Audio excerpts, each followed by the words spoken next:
꼭 알아야 할 어제의 뉴스. 오늘 오전 이명박 전 대통령이 자신의 페이스북에 남긴 글입니다. 현지 강연을 앞두고 국민의 단합된 힘을 우리나라 성장의 비결로 꼽을 예정이라고 밝혔습니다. 이 전 대통령이 국민 단합을 강조한 건 어제 현 정부의 적폐청산 수사를 국민 분열과 연결시킨 주장의 연장선으로 풀이됩니다. 새로운 정부가 들어와서 오히려 모든 사회 모든 분야가 지금 갈등이 분열이 깊어졌다고 이렇게 생각해서 적폐청산이 국익에 반한다는 건 이번이 처음도 아닙니다. 지난 9월 추석 인사 땐 국민 단합이 필요하다며 적폐청산 움직임을 퇴행적 시도로 비판했습니다. 이 전 대통령은 지난 8일엔 친이계 의원들을 자택에서 만나 야권 분열로 여권의 국정 운영을 견제하지 못한다며 정부의 적폐청산에 대한 보수 야권의 적극적인 대응도 주문한 것으로 확인됐습니다. 이시영 타스 전무가 SM이란 회사를 통해 인수한 다운의 재무제표입니다. 지난해 장기 차입금 중 은행권이 아닌 곳 두 곳이 눈에 띕니다. 다스가 34억 원, 다스의 또 다른 핵심 납품업체인 금강이 16억 원을 빌려줍니다. 금리는 각각 2.0%, 2.9%로 3에서 5%대인 은행권의 대여 금리보다도 낮습니다. 다스의 지분이 전혀 없는 시영 씨의 회사에 특혜성 자금 지원이 이루어졌다는 지적이 나옵니다. 다스 입장에서 보면 빌려오는 돈보다 더 싸게 빌려주게 되는데요. 그 자체로 손해가 되는 거고 그러한 결정을 한 사람들은 회사에 손해를 끼쳤기 때문에 배임이 될 수 있습니다. 또 시영 씨가 회사를 인수한 뒤 다스가 이 회사의 물량을 늘리고 있다는 주장도 나왔습니다. 다스 내부 사정에 밝은 관계자는 최근 금강에서 SM 쪽으로 하청 물량이 상당히 옮겨갔다고 말했습니다. 전형적으로 국내 재벌들이 특정 기업을 키울 때 사용하는 일감 몰아주기라든지 좋은 조건으로 거래 조건으로 거래하는 행위. 시영 씨는 지난해부터 다스 중국 법인 4곳의 대표를 맡고 있으며 올해부터는 국내 회계 책임자로도 이름을 올렸습니다. 오늘 오후 3시 반쯤 북한군 병사 1명이 판문점 공동경비구역 JSA에서 우리 측 지역으로 귀순했습니다. 군은 우리 측 경계병이 여러 발의 총성을 듣고 주변 경계를 강화했고 20여 분 뒤 자유의 집 서쪽이자 군사분계선 남쪽 50m 지점에서 귀순병사를 확인했다고 전했습니다. 비무장 상태였던 이 병사는 북한군이 쏜 총에 팔꿈치와 어깨 쪽을 다친 상태였습니다. 우리 측 병사들은 포복 자세로 현장에 접근해 신병을 확보했고 이 과정에서 남북 간 교전은 없었습니다. 우리 군은 기순자의 신병을 안전하게 확보하고 부상 치료를 위해 병원으로 긴급 후송 조치하였습니다. 이 귀순병사는 간부가 아닌 하전사로 전해졌는데 건강 상태는 정확하게 알려지지 않았습니다. 북한군이 판문점 공동경비구역을 통해 귀순한 사례는 지난 2007년 이후 10년 만입니다. 북한은 판문점 지역에 출신 성분이 좋고 사상 검증이 끝난 병사들을 주로 배치하기 때문에 이번 귀순은 남다른 의미가 있다는 평가가 나오고 있습니다. 군은 현재 북한군의 특이 동향은 없다고 밝혔습니다. 방송 중간에 좋아요를 눌러주시면 새날팀들에게 큰 힘이 됩니다. 미리 감사합니다. 트위터가 진짜 언론입니다. 또 새로운 한 주가 시작됐습니다. 주말에 엄청난 일이 있었죠. 그 이야기는 이따가 하시기로 하시고요. 자, 여기 나오신 분들 소개를 해드리겠습니다. 미국 대통령식으로 소개하기로 했잖아요. 에어포스 원 유명정님. 안녕하십니까, 유명정입니다. 그냥 에어포스 원이라기보다는 1번기. 그중에 제일 비싼 거야 지금 세계 중에서. 아, 그런 건가요? 자, 캐딜락 원 우리 야수님. 안녕하세요, 야수입니다. 이거 진짜 기가 막히는 것 같아. 그 비스트라는 별명이 붙은. 제일 저렴하잖아요, 세계 중에. 그런가? 차니까? 그렇죠. 아닐 수도 있어. 그래도 헬기가 더 비싸겠죠. 자, 마린원 마차님. 안녕하세요, 마차입니다. 마차님의 액면가가 더 비싸답니다. 딱 봐도 그렇죠. 근데 그 마린원은 너무 귀엽고 깜찍하게 생겨가지고 얼마 안 할 것 같아. 내가 할부로 살 수 있을 것 같아. 자, 새날 달력 잘 돼가고 있죠? 예. 아직 신청하지 않으신 분들 혹시 계시면 빨리 신청해 주세요. 새날베스트.com. 굉장히 많은 분들이 좀 신청하고 있는 걸로 알고 있고 기존에 있던 달력들과는 다르게 새날 청취자분들의 얼굴이 들어가는, 그래서 많은 분들이 신청을 하고 계시고요. 아이디 신선하다, 좋다. 우리가 또 그런 정도 달력은 뭐 어디 길거리에 가면은 파는 달력들에는 정부가 만들어 놓은 공식 기념일 등밖에 표시가 되어 있지 않고요. 여러분들 의견을 받고 있기도 합니다. 그러니까 이 달력에 어떤 기념일을 넣어달라. 이를테면 이렇게 저는 할 수 있다고 보거든요. 불가역적인 한일 위안부합의 했던 날. 네, 넣어놨습니다. 그런 식으로 우리가 지금까지 이명박근혜랑 싸우면서 꼭 기억해야 될 날짜들이 포함되어 있는 것도 여러분들이 같이 만들어 가시는 거고요. 본인의 얼굴이 들어가는 거 말고 나는 그냥 만들면 사긴 할게 하시는 분들은 뭐 굳이 달력을 꼭 넣어야 되는 의무 사항도 없어요. 네, 그렇죠. 하려면 어떻게 해야 되죠? 새날베스트닷컴에 그 신청을 하시면 되시고요. 사진은 이메일로 보내주시면 되시고. 이런 분들의 어떤 여러 가지 의견이랄까 얼굴들이 모아지면서 제가 전에도 말씀드린 것처럼 아 이런 분들이 우리 방송을 듣고 있었구나.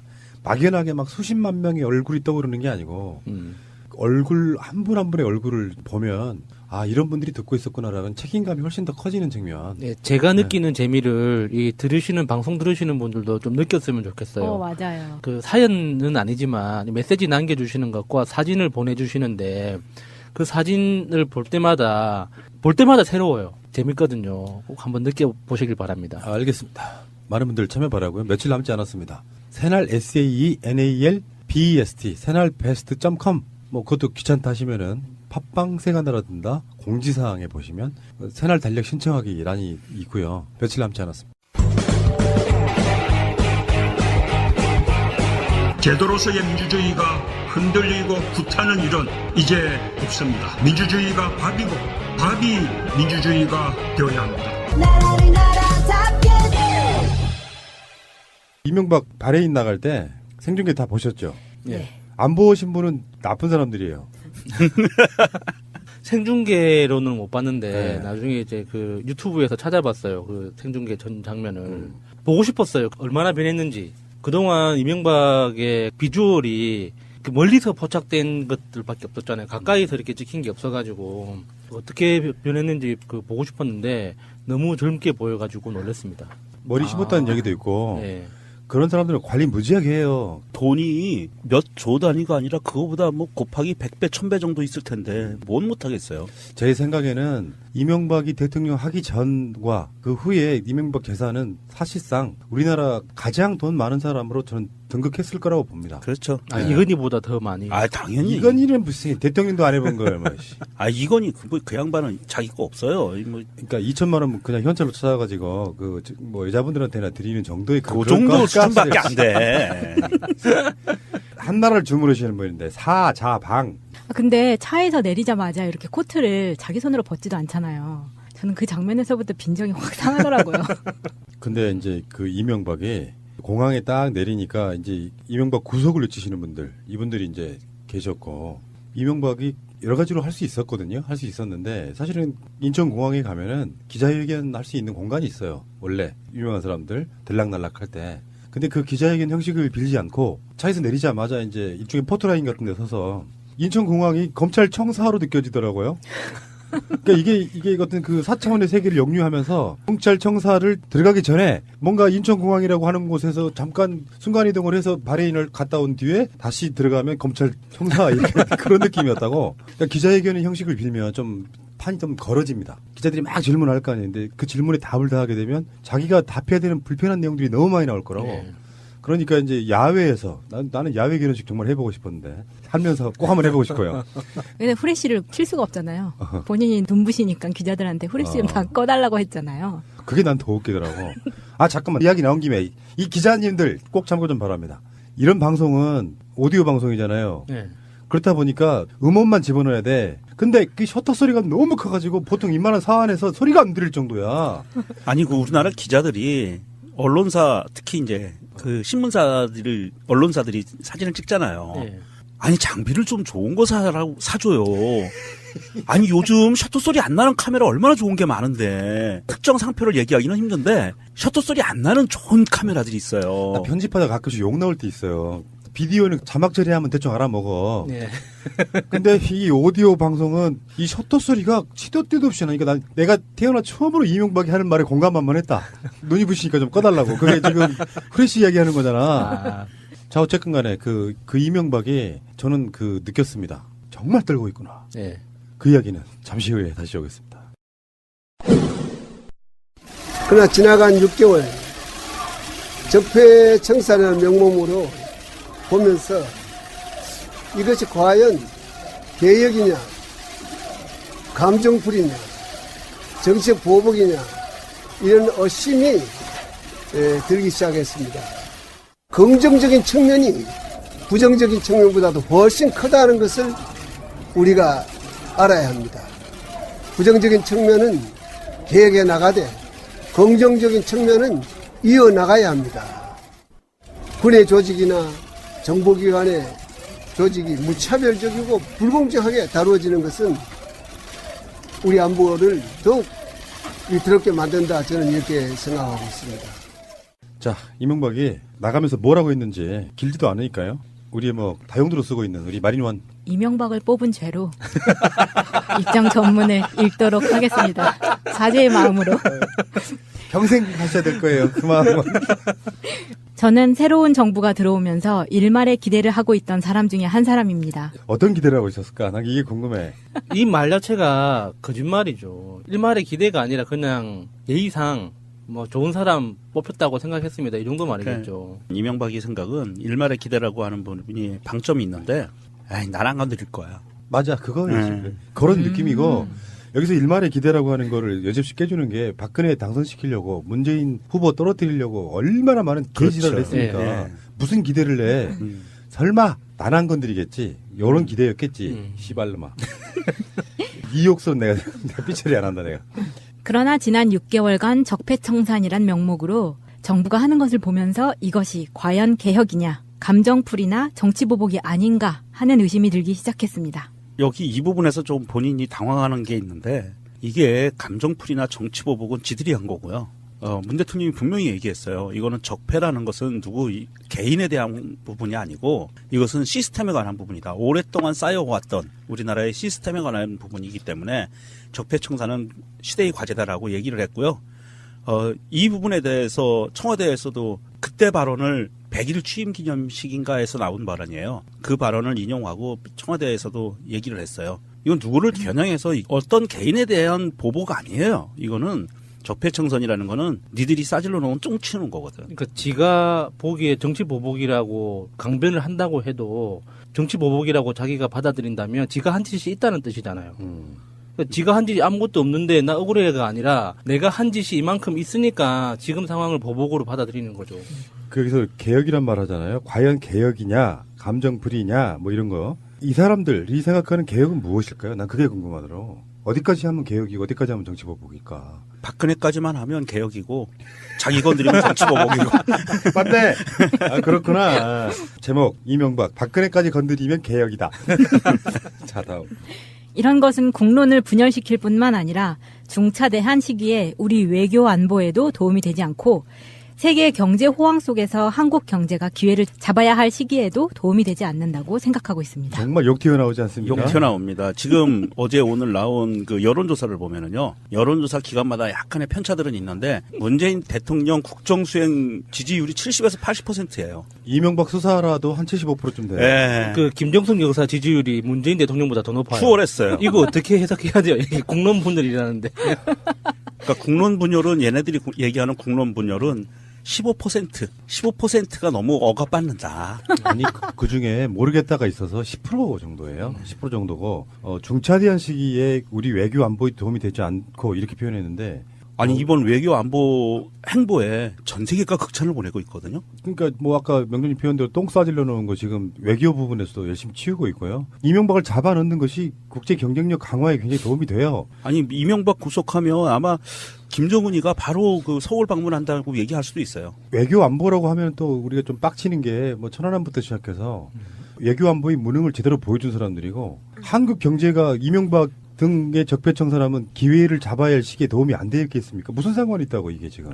이게 사람이 아프잖아요. 병이 걸려서 아프면 그 아픈 거를 치료하지 않으면 그 사람이 사회 경제 활동을 온전히 할 수가 없어요. 그러니까요. 그러니까 적폐청산은 우리가 아픈 거를 치료하는 거라고 봐야 되고요.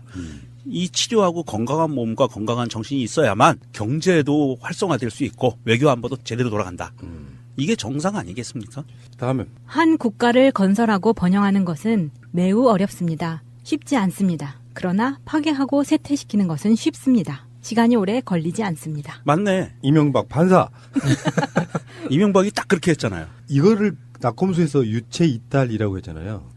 자기가 한 것을 막 욕을 하고 있어. 야, 네 일이야, 네 일. 딱 이거잖아요. 에휴, 씨. 다음. 우리 어느 누구도 대한민국을 발전시켜 나가고 번영시켜 나가야 하는데 힘을 모아야 한다고 생각합니다. 너부터 모아. 이거 뭔가 비문이에요, 이것도. 하지만 저는 새로운 정부가 들어서면서 오히려 사회의 모든 분야의 갈등과 분열이 깊어졌다고 생각해 많은 걱정을 하고 있습니다. 이걸 갈등과 분열이라고 표현을 하는데, 그렇지. 걱정은 하고 있는데 걱정하는 이유는 갈등과 분열 때문에 걱정하는 게 아니죠. 쫄리니까 걱정하는 거죠. 내 한 목숨 어떻게 될까, 내 재산 어떻게 될까 싶어가지고 쫄아서 걱정하는 거죠. 자기를 따르던 사람들이 갈등과 분열로 인해서 그 그러네. 칼끝이 자기한테 올까봐. 어제 김현, 김민석 두 분 방송에 이명박 출국하는 거랑 시간텀이 거의 없어가지고 자세히 분석을 좀 못 해드렸는데, 그때 제가 그 방송에서 했던 얘기가 그겁니다. 국민 75%에서 80% 정도가 이명박 조사 및 수사를 해라 하고 있잖아요. 그러면 그게 국민 총화 단결이 되는 거예요. 하면 여기서 무슨 뭐 갈등과 분열이 깊어졌다고 생각합니까? 이게. 다음이요. 여러분들도 아시다시피 우리나라는 온 세계가 칭송하듯이 짧은 시간 내에 발전한 나라입니다. 민주주의도 이루었고 경제 번영도 이루었습니다. 그러나 짧은 시간 발전하는 동안에 부정적인 측면도 있다는 것은 모두 다 아는 사실입니다. 계속 한번 읽어봐요. 그러나 긍정적인 측면이 부정적 측면보다도 훨씬 크다는 점을 우리가 알아야 합니다. 이 부정적인 것을 고치기 위해서 긍정적인 측면을 파괴해서는 안 됩니다. 부정적인 측면은 개혁해 나가되 긍정적인 측면은 이어나가야 합니다. 그러니까 얘 논리는 우리가 민주주의와 경제 번영, 이걸 두 가지를 이루었는데, 민주주의에 역행하는 짓을 한 박근혜를 처단하는 것은 그거는 맞다. 부정적인 것을 고치는 거다. 근데 이 경제 번영을 이룬 내가 이룩한 사자방을 통한 경제 번영에 대해서는 건드리는 거는 긍정적인 거를 건드리는 거다. 건드리지 말라. 이거 박정희 시대 논리를 그대로 재탕하는 거거든요. 근데 우리가 나중에 봤잖아요. 노무현 정부, 이명박 정부 뭐 등등의 비교를 했을 때 경제 번영 이런 걸 한 적도 없어요. 맞아요. 망가뜨리기만 해왔지. 이번에 그 문재인 대통령이 이제 외교하면서 주로 하는 말들 중에 사람 중심 경제 이런 표현 쓰지 않습니까? 세계적 흐름이 재벌 이주가 아니고 일반 국민들이 더 잘 살게 돼서 이게 경제 자체를 떠받치는 그 시스템으로 가야 되는 게 세계적 흐름이고요. 이 흐름이 최근에 생긴 것도 아닙니다. 서구 유럽 같은 데는 수년 전부터 생긴 흐름이고, 여기에서 이명박은 사실은 재벌을 위한 경제에도 저는 했다고 생각하지 않아요. 재벌들을 빙자해가지고 자기 이득을 챙겼던 바로 그런 인물이 뻔뻔스럽게 이런 이야기를 하고 있다는 거. 아, 정말 내가 생중계를 보고 있는데요. 정말 입을 꼬매버리고 싶더라고. 미싱도 아니야. 내 선수. 수작업으로 아주. 우리의 외교 안보는 위기를 맞고 있습니다. 이런 가운데 군이나 정보기관의 조직이 무차별적이고 불공정하게 다뤄지는 것은 우리 안보를 더욱 위태롭게 만든다고 생각하고 있습니다. 이제 국민의 불안을 털어버리고 정부가 힘을 모아서 앞으로 전진해 튼튼한 외교, 안보 속에서 경제가 발전해 나갈 수 있는 기회를 만들었으면 좋겠다 생각합니다. 아니, 얘는 지체 현상이 벌어지고 있는데 외교 안보가 위기를 맞았다가 지금 벗어나고 있어요. 우리나라가. 그것을 극복해내고 있는 상황인데 이제 위기를 맞고 있다라고 생각하는 거는 이게 5년 전 상황으로 지체 현상이 벌어지고 있는 거고, 그리고 뭐 조직이 무차별적이고 불공정하게 다뤄진다. 이게 또 여기에 포인트를 둔 거예요. 무차별적이고 불공정하게. 그러니까 정보 조직들을 건드리지 말아라라고 얘기를 하는 건데, 정보 조직이 아니라 이거는 심부름센터 역할을 할 애들이기 때문에 정보 조직에 자격이 없는 애들을 쳐내는 거예요. 그렇죠. 그 중에 일부의 잘못된 부분을 고쳐나가는 거죠. 심부름센터 일하는 애들 고쳐나가는 거겠지. 아니, 그러니까 군이나 정보기관의 조직이 무차별적이고 불공정하게 다뤄진다는 건 이것도 반사예요. 그렇게 쓰이지 말아야 될 정부기관, 뭐 사이버사라든지 국정원을 그렇게 활용해 먹었으면서, 그렇죠. 그거를 정상으로 돌려놓겠다고 하는데 지금 그런 표현이 있잖아요. 이명박을 지켜줄 세력이 없다. 세력이 없다 보니 그쪽에 있는 그 세력들이요, 나랑 한 편 먹자 이거라고 저는 보는 거거든요. 그렇죠. 이 이명박이 입장을 밝힌 거에 전체적인 의미는 딱 하나예요. 나 죽으면 나한테 줄 섰던 니들도 다 죽으니까 대동단결하자 이거거든요. 이런 메시지를 던지는 거고요. 이 메시지를 던지자마자 몇 개 언론사가 이제 딱 줄을 서기 시작하죠. 부안해동에서. 그리고 제가 떠올렸던 거는 전두환의 골목성명. 기억나시죠? 연희동 골목성명. 딱 그 느낌이었잖아. 네, 맞아요. 예, 전두환 씨 성명 발표와 관련한 MBC 뉴스 속보를 시작하겠습니다. 전두환 씨는 오늘 오전 9시에 자택 앞에서 대국민 성명을 통한 자신의 입장을 발표할 예정입니다. 전 씨 측은 측근들과 밤새 대책회의를 가진 뒤에 오늘 새벽 6시쯤에 대국민 성명을 발표하겠다고 기자들에게 밝혀온 바 있습니다. 이러한 검찰의 태도는 더 이상의 진상규명을 위한 것이라기보다는 다분히 현 정국의 정치적 필요에 따른 것이라고 보아 저는 검찰의 소환 요구 및 여타의 어떠한 조치에도 협조하지 않을 생각입니다. 재미있는 그림 한번 그려보면 이명박이 지금 논현동에 살죠. 네. 네. 논현동에서 너무 가까워 검찰청이. 바로 옆구잖아요. 네. 강남구에서 네. 서쪽으로 넘어가는 거잖아. 예. 딱 바로 옆구잖아. 박근혜 정부 때까지만 해도 이명박을 건드릴 수가 없었고 이명박을 건드리려면 지금 하는 것처럼 김관진을 건드렸어야 되는 거예요. 그렇죠. 근데 그 당시에는 법이 어떤 식으로 그거를 마무리를 지었냐면 이거 불법 맞아. 그러니까 니들 선에서 꼬리 자르기 하듯이 얘들만 약간 처벌해. 요 느낌이었단 말이에요. 김관진까지 번지면 이명박까지 가야 되니까 김관진을 못 건드렸던 거란 말이에요. 또 더군다나 김관진은 국방부 장관을 하고 뭔가 특별한 이유로 우리가 저번에 한번 의혹 제기한 적 있잖아요. 김관진은 박근혜가 데리고 갔어야 될 사람일 수도 있다는 생각이 들었던 게 국방부 장관을 다음 정권에서 연임하는 경우는 없어요. 그 연임을 했고 그 사람이 국방부 장관보다 더 높은 자리에 올라간 게 국가안보실장이란 말이에요. 그렇죠. 그러니까 이 시스템으로 갔던 사람이다 보니까 도저히 건드릴 수가 없었던 사람이었다고 보면은 김관진이 구속돼가지고 포승줄에 묶인 거 보셨습니까? 네. 이제 검찰에 다시 나오면서 포승줄에 묶였는데 양복 입고 버스에서 내리는 거 봤어요. 그 사람들이 그런 얘기죠. 이 사람이 어마어마한 관운이라고 그쪽에 칭찬을 했던 사람이래요. 사람 부러움을 샀던 사람이 정권에서 아무리 같은 당의 정권이지만 완전히 세력이 다른 정권이었잖아. 김관진이 국방부 장관을 연이어서 하고 그리고 국가안보실장으로 하고 이 과정을 보면서 이 사람은 정말 관운이 타고났다. 근데 여기까지인 거지. 혹시 사주팔자들 믿으십니까? 제가 그 김관진을 보면서 예전에는 그런 걸 잘 못 느꼈는데 요즘 들어서 김관진의 모습을 보면서 그걸 느껴요. 옛날 한명회의 관운. 한명회가 하늘 높은 줄 모르고 1인지하 만인지상의 자리로 치솟아 올라갔는데 기어코 나중에는 부관 참시를 당하잖아요.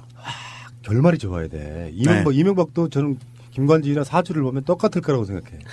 그렇겠네요. 연령대가 좀 다르겠지. 네. 60대 중반에, 70대 중반에. 요 개념이 좀 다를 거야. 비슷한 걸로 보면. 우리가 인생을 길게 놓고 보면은요, 그까짓 거 10년 정도는 인생의 잠깐이에요. 비문도 좀 있긴 했지만요. 굉장히 오랜 시간 동안 연습해온 결과물이에요. 긴장했다는 게 너무 확연하게 보였어요. 뭔가 굉장히 치밀하게 준비해온 발언이겠죠. 네. 뭐. 요거는 논현동 골목 성명을 한번 나중에 한번 보는 걸로. 자, 넘어가고요. 수사가 진행이 될 텐데 한 나라의 국가원수를 세우는 건 어떤 세력이나 굉장히 부담스러운 건 사실입니다. 그러면은 이제 김관진이 구속이 됐으니까 검찰에서 수사를 받으면서 이명박과의 연관성이 있다는 이야기는 일단 불었어요. 그 전에도. 네. 불고 나서 이게 직접적으로 포인트는 저는 잡았다고 봅니다. 저쪽 세력들이. 거기서 나온 말이 뭐냐면 아무렴 대통령이 댓글 달라고 시키겠냐. 그렇죠. 그것을 밀어내려고 지금 그 사이버사나 뭐 이런 등등의 작업을 시키면서 의례적으로 대통령이 그런 조직들한테 할 수 있는 말까지는 했을 수 있으나 구체적으로 댓글 달라고 하진 않았을 거다라고 하는 게 그쪽의 방어 논리예요. 근데 그 청와대에서 일했던 사람들, 행정관들의 어떤 전언이죠. 이제 지금 들리는 이야기에 의하면 MB가 비서관실에 직접 내려와서 등 뒤에서 이거 달라고 저거 달라고 구체적으로 지시를 하다가 그 지시가 확장돼가지고 그 사이버사까지 확대됐다고 이야기를 하잖아요. 임기 초반에 그렇게 성실하게 댓글을 달라고 그 모든 행정관들을 그 책상을 돌아다니면서 달달달 볶았다잖아요. 자, 야수님을 소환하겠습니다. 검찰에서. 그 이야기 못 들어보셨어요? 그 이야기는 낙검수에서 나와요. 새가 날아든다는 여러분들의 하트를 먹고 삽니다. 잊지 않으셨죠?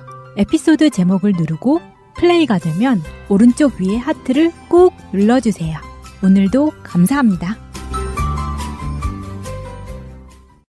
더 많은 분들이 들을 수 있도록 하트 꼭 눌러주세요. 이명박이 출국을 하면서 이게 왜 바레인으로 갔을까 하고 바레인 좀 뒤져봤는데 바레인이 굉장히 작은 나라잖아요. 수원시 인구 정도밖에 안 돼요. 130만. 근데 지금 만나러 가겠다고 하는 사람이 문화장관인데 마이 빈트 모하메드 알 칼리파 여자예요. 근데 이 알 칼리파라는 그 안에 수뇌부들을 보면요. 한 80%가 다 알 칼리파예요. 그러니까 다 가족?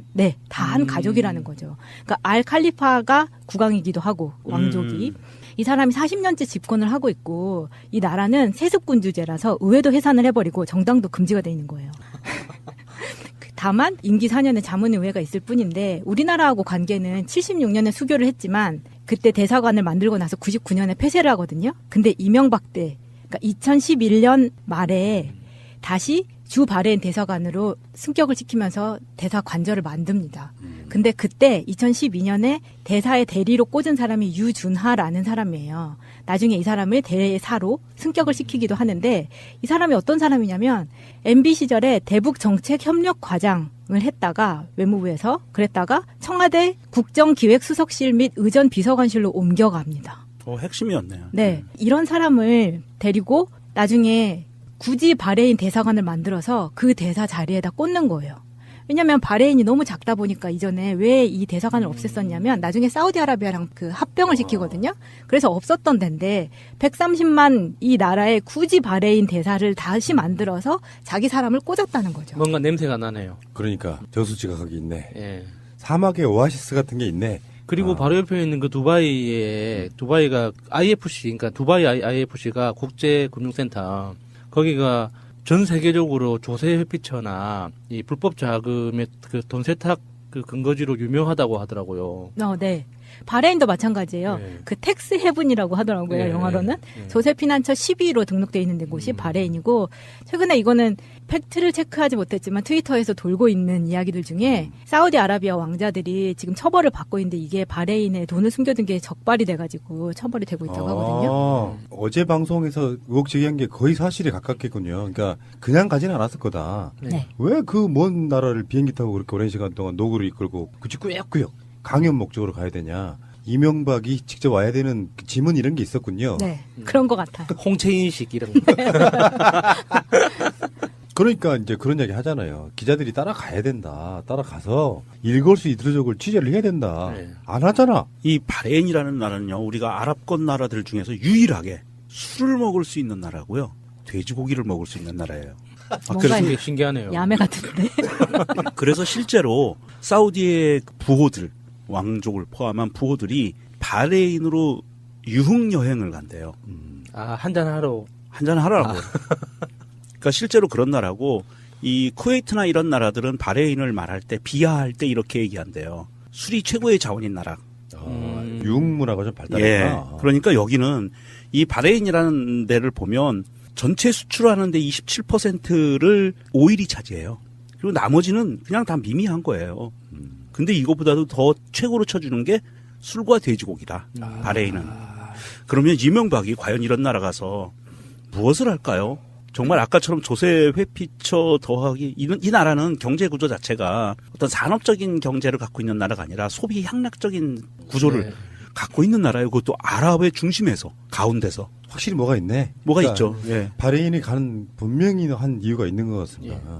짧은 기간 갔다가 오는 거니까 갔다 오기 시작하면은 이제 본격적으로 수사가 진행될 텐데 어마어마한 의리와 권력으로 뭉쳐져 있는 것 같지만 결국엔 내가 살아야 되잖아요. 예를 들어서 김관진이 내 선에서 다 알아서 한 거다. 요 일을 지금까지 범죄를 그러면 예를 들어서 김관진이 징역 10년짜리가 되는 거고요. 이명박이 시켰다 그러면 징역 2년짜리가 되는 거예요. 예를 들자면 그렇다는 거예요. 그 정도 비교가 되니까 그 김관진이 포승줄이 묶여서 나오는 그 표정을 보고 있으면 그런 생각이 들더만 어디까지 풀어야 되나.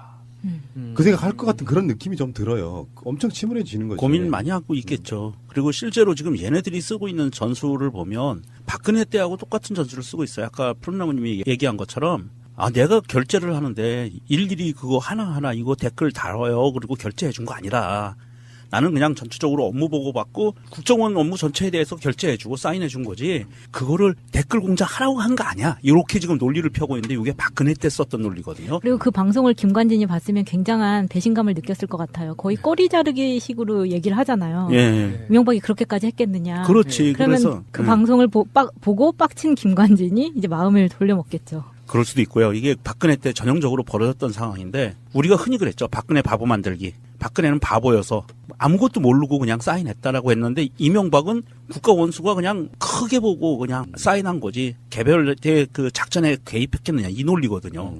근데 요 논리가 이제 무너지기 시작을 하면 그 다음부터는 이제 바보 논리가 나오기 시작해요. 알겠습니다. 잠시 후에 오겠습니다.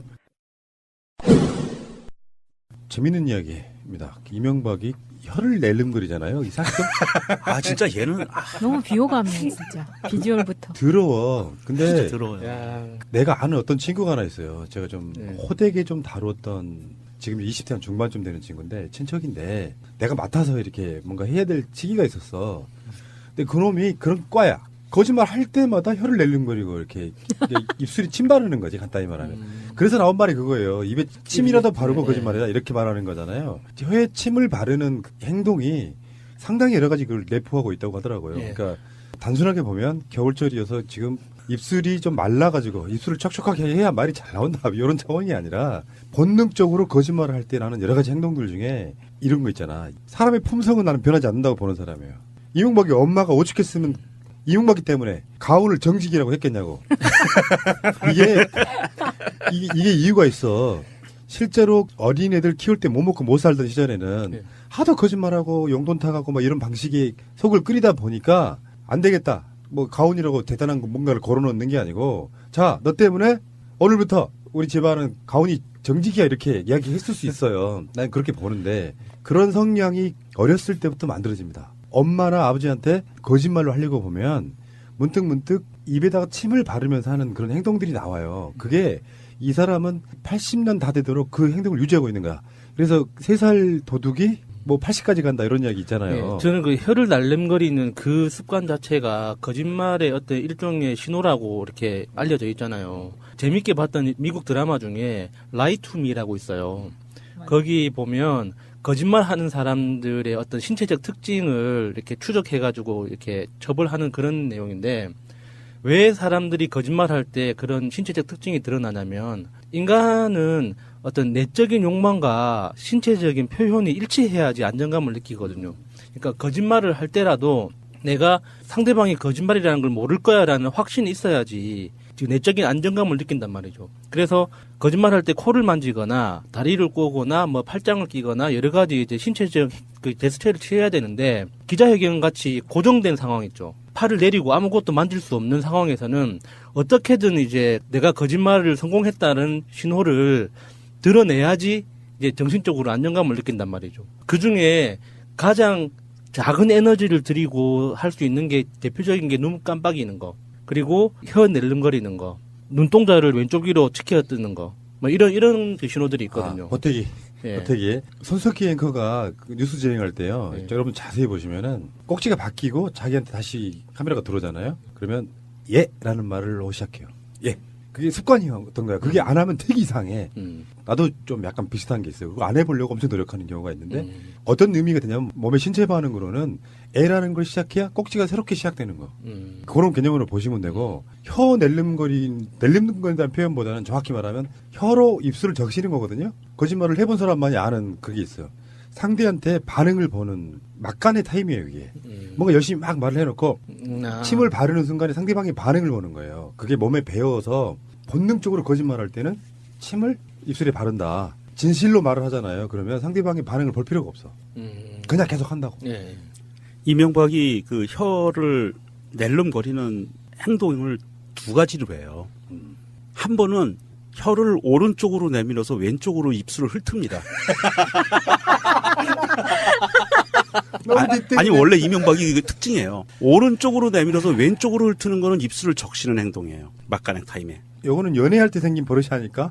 그럴 수도 있다. 근데 왼쪽으로 내밀어서 순간적으로 입술을 훑고 지나가는 그 재수없는 혀날림.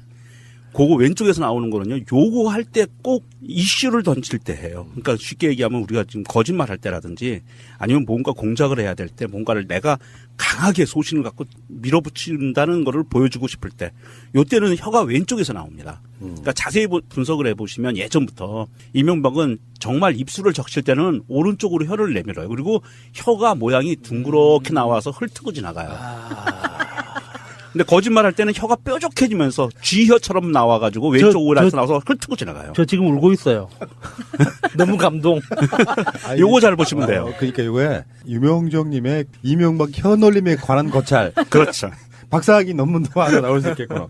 혀가 낼름할 때가 어떤 상황들이었는지 아까 우리가 한번 이명박의 발언 전문을 읽었잖아요. 저는 새 정부에 대해 기대하고 있던 사람이다 하기 전에 혀 한번 내밀고요. 다음에 적폐청산은 한국 정부가 기회를 잡아야 할 시기에 도움되지 않는다. 이 부분에서도 혀를 한번 내밀었고요. 새로운 정부가 들어와서 갈등이 깊어졌다 하는 분도 혀를 내밀었고요. 그러니까 여러분들 지금 들으실 때 이 말은 다 거짓말이다. 이게 다 거짓말인 걸 아시죠? 발전하는 동안 부정적인 측면도 있다는 걸 우리 모두는 알아야 된다. 우리는 외교 안보의 위기를 맞고 있다. 지금 너무 잘 나가고 있는데 지금 군 조직 정부 기관이 무차별적으로 불공정하게 다뤄지고 있다.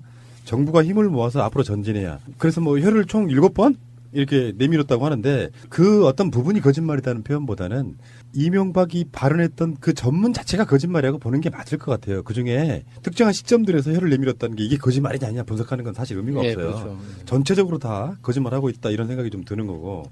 자, 진짜 중요한 고리가 하나 더 있습니다. 여기서 꼭 나와야 될 인물이 이동관과 김재철이에요. 그러니까 이동관이 지금 같이 따라갔죠? 유인촌이랑? 네.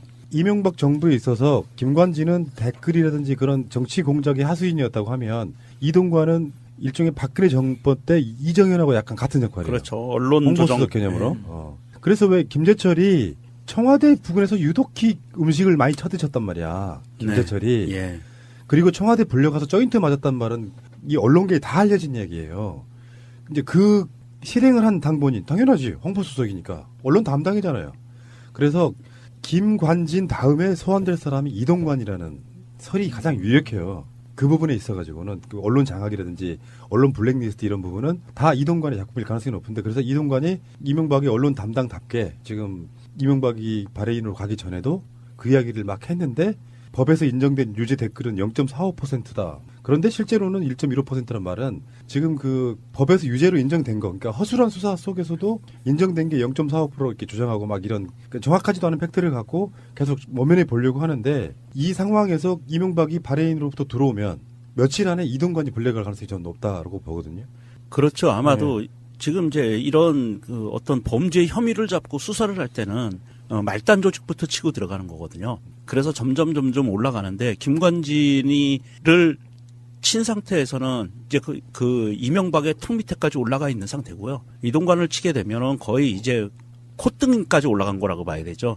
그리고 이 이동관이 지금 언론 플레이, 얘는 언론을 갖고 장난치던 애들답게 언론 플레이를 하는 게 몇 퍼센트 이거 중요한 거 아니에요. 전혀. 왜냐하면 10만 건 중에 하나라도 불법이 있으면 불법으로 처벌받는 거거든요. 그렇지.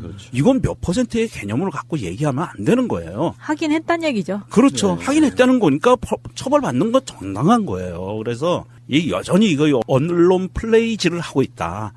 이동관이 그러는 거고 이제 이명박이 갔다 오면 뭐잖아. 이동관 포토라인에 쓰고 이명박은 제 소원대로 12월 19일 날 해피 벌스데이 하는 날 들어가기를 간절히 빕니다. 근데 아쉽게 김재철의 구속영장은 청구가 이제 안 됐단 말이에요. 재청구한다고 하더라고요. 네, 그러니까 김재철이 검찰에 들어가서 했던 말이 정말 웃기지 않습니까? 왜 MBC의 직원들을 요리 교육을 시켰냐? 답이 뭐라 그랬죠? 요리도 만들다 보면 재밌다고. 그러니까 검찰이 이제 그런 거예요. 샌드위치나 전 부치기 교육 이거 모욕주기 아니냐 하니까 미친 새끼예요.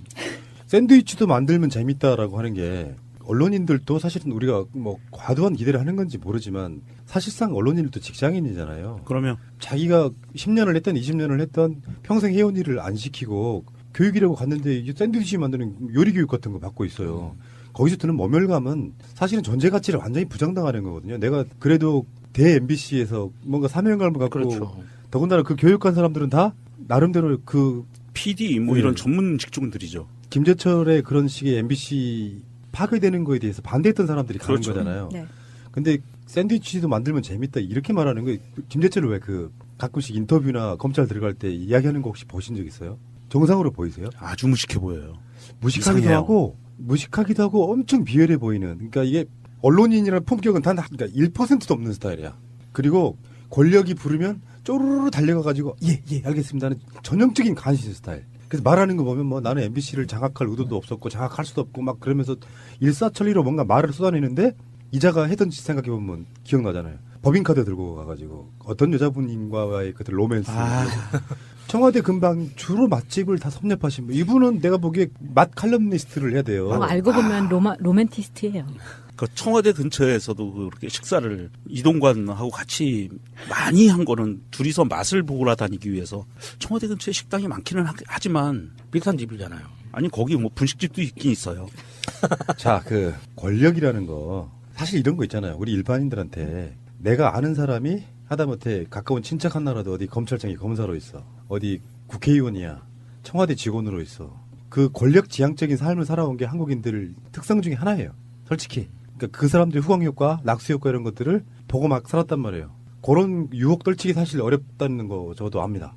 근데 반대로 생각을 해보면 MBC 사장만 해도 자기가 역할을 하기 나름으로는 굉장히 명예로운 자리라고 저는 보거든요. MBC나 KBS 사장 정도를 하면 대통령 하는 거 부럽지 않을 만큼의 지위예요. 그렇죠. 근데 청와대에서 부르면 쪼르르 달려가고 청와대 수석들이나 대통령하고 면담을 할 수 있다는 것이 갖는 어떤 자부심이 충만한 사람이에요. 그렇다 보니까 이런 거 있잖아요. 저는 비교를 하나 해보고 싶어요. 뭐 딱히 떠오르는 사람은 없지만 정윤주와 엄기영. 엄기영도 사실 제가 보기엔 그런 거거든요. 한참은 국민들로부터 신망을 받던 기자자 앵커였지만 그랬었죠. 정권이 막상 엄혹한 시절에 들어가서 권력으로부터 이렇게 압력 같은 걸 받으면 쪼그라드는 인물이 있고 물론 정윤주 사장은 원래 그런 사람이기도 했지만 정권이 신경 안 써. 정부한테 좀 불리한 보도를 해도 압력 같은 걸 안 집어넣으니까 더 그런 측면도 있었겠지만 언론인들이라고 하는 게 저는 그렇게 생각해요. 젊었을 때 기자로서 특정 보도를 하고 권력의 반기를 드는 것도 중요하지만 굉장히 요직에 올라가서 자기 후배들을 지켜주는 것이 훨씬 더 중요한 역할이거든요. 근데 법인카드사 감에 이동관을 만났는지 누구 만났는지 모르죠. 근데 추정하기에는 서로 간에 담당자니까 이동관을 만나고 이동관만 만났겠어요? 하다 보면은 다른 수석도 만나고 그렇죠. 또 홍보수석실에 있는 인물들도 만나고 주로 거기서 놀았다는 거 아니야. 언제 부를지 모르니까 내가 보기엔 그래요. 언제 부를지 모르니까 청와대 주변에 놀고 있다가 그 여자분하고 놀고 있다가 부르면 바로 들어가는 그런 시스템이었을 거라고 저는 봅니다. 왜 그쪽이었을까요? 아니면은 청와대에 들어가고 싶었나? 미리 그 청와대 분위기를 알기 위해서 그쪽 근방에 놀고 있었나? 김재철은 왜 거기서 놀았을까요? 난 궁금합니다. 거기가 좋으니까. 그리고 김재철한테 한 가지만 좀 충고드릴 게 있어요. 샌드위치 만드는 것도 해볼 만하다. 뭐 이렇게 지금 법원 판사에게 진술했다고 그러는데 저희 교도소 들어가서 그 노역형 받는 것도 즐거움이 있어요. 그 자동차 정비도 배우고 그러면 자격증도 딸 수 있어. 봉제 기술도 배우고 하거든요. 그러면 재밌을 거예요. 세탁소에 가서 세탁도 하고 재밌습니다. 그러니까 김재철이 거는 이렇게 보시면 되죠. 국정원에서 언론을 장악하기 위한 문건이 나왔고요. 그 문건이 청와대로 들어가요. 그 청와대에 있는 문건을 김재철이 그대로 실행한 그거거든요, 지금. 그렇죠. 그런 관점이기 때문에 김재철 씨는 다시 구속되고, 그러니까 이게 한 묶음으로 댓글 사건과는 좀 약간 별개 사건이지만 핵심 코어의 인물들이 지금 다 나온 거거든요. 이동관, 김재철, 김관진, 그리고 이제 이명박한테는 또 원세훈이 있죠. 이렇게 3명, 4명 정도의 어떤 걸 맞추다 보면 검찰은 이명박은 말할 것도 없고 김관진 정도 소환하는 거 굉장히 부담스러운 일이에요. 그렇죠. 위법성이 없으면 사실상 불가능합니다. 맞습니다. 위법성을 완전히 발견한 뒤에서니까 이동관이 바레인으로부터 들어오고 이동관이 검찰에 한번 나가고 또 구속 심사가 좀 시작되고 그러면 지금 11월 13일이죠. 그러면 다음 주 잘하면 12월 초. 11월 말이나 12월 초. 네, 12월 초에 빠르면 검찰이 이명박을 소환할 수 있을 때는 결정적 증거가 나와야 돼요. 증거라기보다는 증언. 그렇죠. 증언에 더해서 증거가 어느 정도 서류 문서상으로 확보가 되고 이걸 세부적인 그 어떻게 실행했는지 이것을 이제 추궁하는 건데 그게 나와줘야죠. 예. 사실은 서류는 다 나왔다고 봐요. 서류는 예를 들어서 BH 뭐 등등의 결제서는 다 나왔다고 보고 결정적으로 이명박이 무슨 말을 했느냐가 가장 중요할 수 있거든요. 네. 그걸 서류로 남기지는 않았을 거라고 보고 이거를 김관진이 제대로 좀 불어주면 지금도 사실 위법성이 넘치는데 이명박 입장에서는 어떻게든지 이제 그게 대통령으로서의 정상적인 직무라고 항변을 할 거 아닙니까? 거기에 대해서 그런 게 아니다. 요거는 위법성이 있는 문제다. 결정적인 증언이 나온다고 하면 김관진 잘 생각해야 되죠. 그러니까 김관진 입장에서는 10년을 썩느냐 2, 3년을 썩느냐의 갈림길에 있는 거라고 저는 보기 때문에 어쨌건 이명박은 이제 소환 이런 걸 표현하죠. 소환이 초읽기에 들어갔다. 저는 이 이명박 사건이 이명박이 들어갈 수 있는 결정적인 물증이나 증언이 나올 수밖에 없다고 보는 게 박근혜 시절에 전화 통화 자동 저장되는 것 때문에 증거로 잡힌 것들이 꽤 있었죠. 그리고 메모가 있었죠. 근데 이게 이명박 정부에서 과연 그거 안 했을까요? 이명박 정부 당시에 자살 사건이나 행방불명된 사건들이 있는데 그쪽에서 뭔가가 나올 것 같아요. 그리고 그때 당시에 청와대에 근무했던 쉽게 얘기해서 이제 맨 마지막에 가면 이동관 같은 애들이 자기 비망록을 깔 것 같아요. 진심으로 좋아해서 알아서 그분에게 충성하는 것과 이권으로 충성하는 건 다른 건 문제예요. 그렇죠. 예. 그 이권이나 이득이 사라지면 대부분 다 배신합니다. 이명박 입장에서는 저는 고립문이 되는 거라고 보고 여기서 가장 중요한 건 국민들의 여론이에요. 이명박 지금까지 정치 잘했다. 수사하지 마라 하면 사실 검찰이 선택이 되게 힘들어. 국민들 다수가 박근혜보다는 이명박 이런 거잖아요. 꽃보다 뭐 이런 것처럼 근혜보단 명박 이런 거잖아요. 다수가 그렇다 그러면 이명박은 지금 포토라인에 서야 되는 거고 방송은 오늘 김장겸이 방문진에서 해임됐거든요. 거슬릴 수가 없고요. 아마 MBC 지금 파업하는 구성원들은 다 이제 파업에서 복귀를 할 건데 트위터 굉장히 오래전에 할 때 이명박이 방송 장악을 하기 위해서 그전에 뉴라이트들이 어떤 모의를 했는가 나왔던 무슨 영상 이런 게 있거든요. 결론적으로 9년 만에 방송도 정상화 되는 것 같고요. 이명박이 그런 얘기 했잖아요. 나가면서 만들기는 어려워도 오랜 시간이 걸려도 망가뜨리는 거 쉽다. 정말 이명박에게 되돌려주고 싶은 바로 그런 지점 아니겠습니까? 김대중 노무현 대통령 10년 동안 정말 잘못된 나라, IMF로 망가진 나라 제대로 세우려고 그렇게 노력해왔는데 이명박이 망가뜨리는 건 불과 1, 2년밖에 걸리지 않았어요. 그런 게 바로 이명박한테 돌려주고 싶은 바로 그런 얘기입니다. 대한민국 완전한 대한민국 문재인과 손잡고 다시 하나 되는 우리 대한민국 끊지 마세요. 끊지 마세요.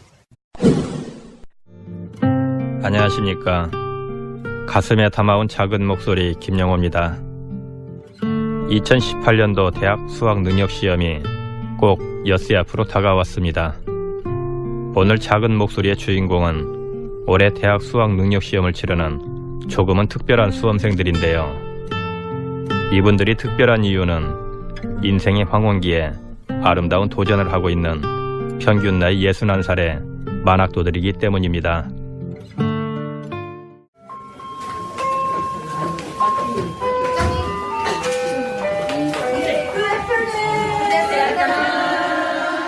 서울 마포구 염리동에 위치한 일성여자 중고등학교 3학년 4반 교실. 한 계단 성장의 계단을 오르자 기쁨이 보람이 행복이 나를 기다리고 있다. 네, 좋습니다. 일성여자 중고등학교는 다양한 연유로 학업을 미처 마치지 못한 여성들이 늦은 나이에도 공부를 시작하고 정식으로 학력을 인정받을 수 있도록 설립된 학교인데요.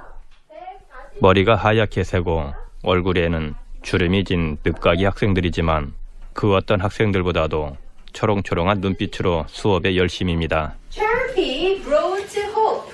Charity brought hope into these people's lives. Into these people's lives. 한 글자라도 놓칠세라 쉬는 시간에도 짝꿍끼리 수업 내용을 체크하느라 바쁩니다. 네, 여기까지 하겠습니다. 네. 형님 안 적었어? 둘 다 간접적으로 적어놨어. 직접적으로 써야 되는데. 직접적도 있어. 여기를 아니 여기서 여기까지가 간접적이고 여기서 요거만 직접적이다 이 말이야. 요걸 빨간 선을 꺼놔. 나봐. 선 꺼. 아니 그래도 노트는 제대로 해야죠. 일성여자 중고등학교의 고3 학생들은 240여 명. 그중에 85%가 이번에 대학 수학 능력 시험을 치른다고 하는데요. 올해 시험을 보는 학생들 중 가장 나이가 많은 수험생인 85세 이명순 학생은 딸을 만나기 위해 독일에 갔을 때 이야기를 꺼냅니다. 독일에 딸이 이제 사니까 엄마가 딸네 집을 한번 가봐야 되잖아요. 딸이 초청을 해가지고 사오가 초청을 해서 갔었어요. 좀 몇 달 있다가 이제 얘가 유치원을 다니니까 유치원에 데려다 주고 달고 하라고 조금 있었어요. 있다 보니까 쇼핑도 가야 되고 시장도 가야 되고 하는데 말을 하나도 못하니까 그런 고통이 없는 거라. 하루 종일 말 한마디도 못하고 살았다니까. 그래서 내가 일단 영어를 배우려고 결심을 했죠. 딸한테 단어를 거기서부터 배웠는 거예요. 단어를 이제 24자를 소문자 대문자를 써가지고 주면서 딸이 이제 써라 하더라고요. 아침마다. 그래서 노트를 해가지고 계속 썼지요. 사실 어르신의 유년기는 일제 강점기 시절이었기에 학업을 이어간다는 것이 쉽지 않았습니다. 이명순 학생은 초등학교 졸업이 전부였습니다. 해방되고 나니까 한글도 못하지. 일본글은 아예 못하고 그래서 못하는 거지. 그러다 보니까는 상계고는 가고 싶어도 이제 갈 수가 없잖아요. 그러니까 항상 거기 미련이 남아가 있었는 거야. 그러던 차에 이제 딸네 집에 가서 또 그런 고통을 받았지. 그러면 막 이리저리 교육에 이제 한이 돼가 있는 거야. 한글을 모르니까 이건 너무 막막하잖아요. 이제 받침이 다 틀리고 하니까. 그래서 이제 거기 포부가 돼가 있는 차에 이 학교가 있어 내가 소원풀이를 한번 해봐야 되겠다 하면서 여기를 입학을 했죠. 그래서 이제 여기 와가지고 열심히 했는 거라 열심히 해가지고 지금 대학교도 와서 접수를 했어요. 그러니까 나이 많아서라도 이때가 기회다 싶은 거야. 그래서 내 평생 이런 행복이 어디 있노 싶은 게야.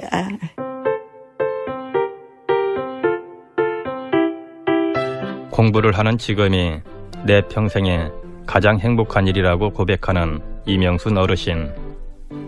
얼마 전에는 한 대학의 수시 면접도 봤답니다.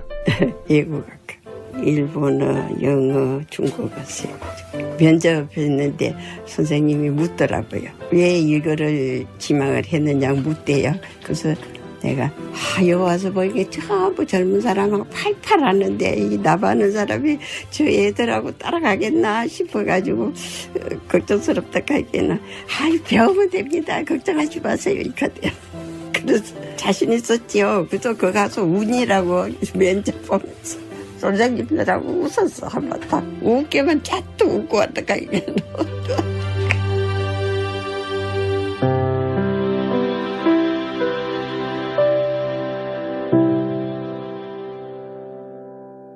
자, 이번에는 또 다른 만학도인 82살의 수험생 장일성 학생을 만나봅니다. 저는 75살에 초등학교 입학을 했어요. 2학년 여름에 해방이 됐고 또 그 후에 6.25 사변이 겪으면서 공부를 못하게 되니까 우리 친구들은 다 학교 다니고 이러는데 그 학교 다니는 때마다 걔들 보면은 내가 막 숨어서 울고 이랬어요. 저 못 가니까. 그때 사정이 못 갈 사정이 돼 있었어요. 그래서 부모님 말씀 순종하다 보니까 못 가게 됐고 자모회 한다.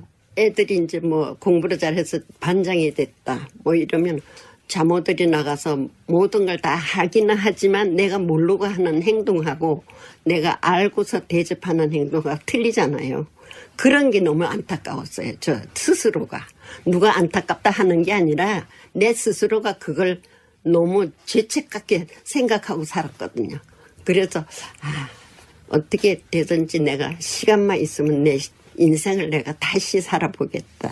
이 공부의 한을 풀기 위해서는 시간만 있으면 해야 되겠다. 이런 드디어 이제 75살에 초등학교 입학을 해서 지금 다니고 있는데 75세 초등학생이 되고 82살에 고3이 된 장일성 학생은 학교를 다시 다니게 된 전과 후가 정말 많이 달라졌다고 하는데요. 전과 후가요. 많이 변했지요. 왜냐하면 눈에 안약도 넣어서 눈도 밝아져서 글을 볼 수 있고 또 귀로도 또 좋은 말을 들을 수도 있고 이러니까 그런 게 너무 좋아요. 뭐 그전에는 뭐 이렇게 영어로 쓴 거 어디서 어디까지 간다고 이렇게 저기 나오면은 그걸 읽어보지 못하니까 저기 뭔가 그냥 그렇게만 생각하고 다녔지만 지금은 이제 그런 걸 다 읽을 수 있으니까 그게 너무 행복한 거예요. 삶의 변화가 많이 일어났죠. 역시 대학 새내기는 꼭 이루고 싶은 꿈입니다. 초등학교를 졸업하면 중학교 가야지 이런 목표가 쓰더라고요. 그 중학교 졸업하니까 또 목표가 있었죠. 그래 내가 생각에는 목표가 있으면 꿈이 이루어진다는 걸 제가 터득을 했어요. 아, 고등학교 그 여고 시절, 그 소녀 같은 여고 시절을 아름답게 보내야지 항상 가슴 설레이는 마음으로 학교 다녔는데 딱 3학년이 된다 하니까 나도 이제 딴 데로 한번 진학을 한번 해보고 싶다. 그런 목표를 가지고서 하는데 됐으면 좋겠어요. 저는 목표가 식품영양학과, 조리사 자격증, 영양사 자격증, 그런 자격증을 좀 따고 싶은 게 저 목표고요. 경기도 남양주에 있는 집에서 서울 마포에 있는 학교까지 매일 통학하는 것도 쉽지 않을 터 늦은 나이에 시작한 도전이 힘에 부치거나 포기하고 싶었던 적은 없었을까요? 집에서 학교까지 오기 2시간, 오고 가고 4시간, 여기서 수업 받고, 그러면 딱 9시간. 멀다고 생각하면 멀겠지만 그것이 나의 일과다 생각하면 하나도 안 멀어요. 그래서 학교도 될 수 있으면 결석을 안 합니다. 왜 안 하느냐. 하루 수업을 빠지면 4시간이 빠지게 되잖아요. 그 연결고리를 하려면 좀 힘들어요. 그날 배운 거 다 이렇게 결석 안 해 연결이 되는데 빠져서 못 배울 때 그 다음에 가면 막 찾는 게 힘들어요. 그래서 될 수 있으면 안 해요. 암만 춥고 비가 오고 눈이 와도 나의 길은 여기니까 내가 결석은 하면 안 되지.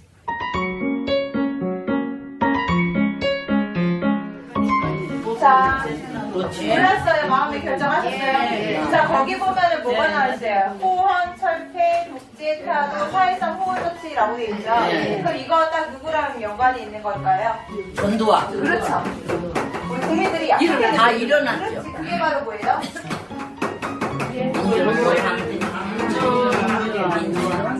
네. 9월 민주항쟁이 일어나게 되죠. 네. 1번부터 문제 풀리면은 안 되니까 1번부터 차분차분 잘 문제 풀어주세요. 네. 여러분 수고하셨습니다. 지금 이렇게 해가지고 1년치 모의고사가 합격이 다 된 거예요. 여러분 이번에 우리 9월달 모의고사에서 몇 등급까지 나왔어? 2등급까지 나왔어. 자, 이번에 수능에서 몇 등급을 원해요? 저는 1등급을 원해요. 네, 1등급. 그래서 여러분들 할 수 있습니다. 아시겠죠? 네, 열심히 하세요. 실제 얼마나 많은 수험생들이 대학 진학의 꿈을 이루고 있을까요? 일성여자중고등학교 이선재 교장의 설명입니다. 그러니까 우리 학교는 고등학교 졸업생의 대학 합격률은 11년 연속 100%입니다.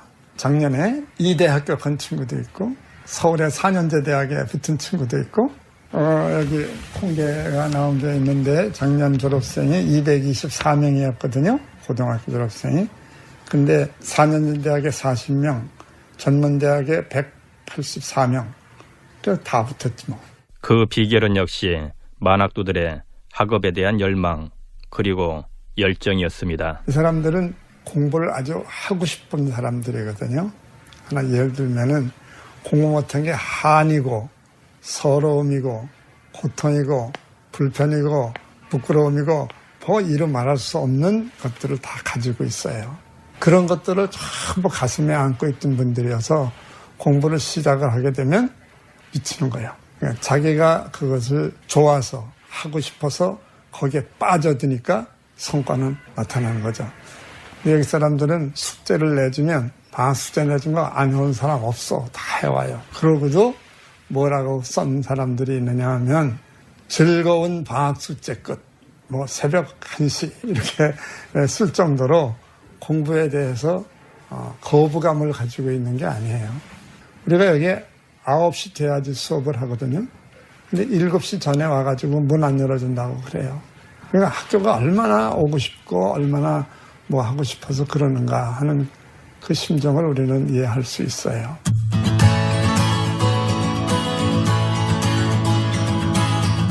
교복 입은 친구들을 보며 부러워 눈물을 흘렸다던 소녀들이 지금은 희끗희끗한 흰머리에 주름진 얼굴이지만 이제는 어엿한 수험생이 되었습니다. 78.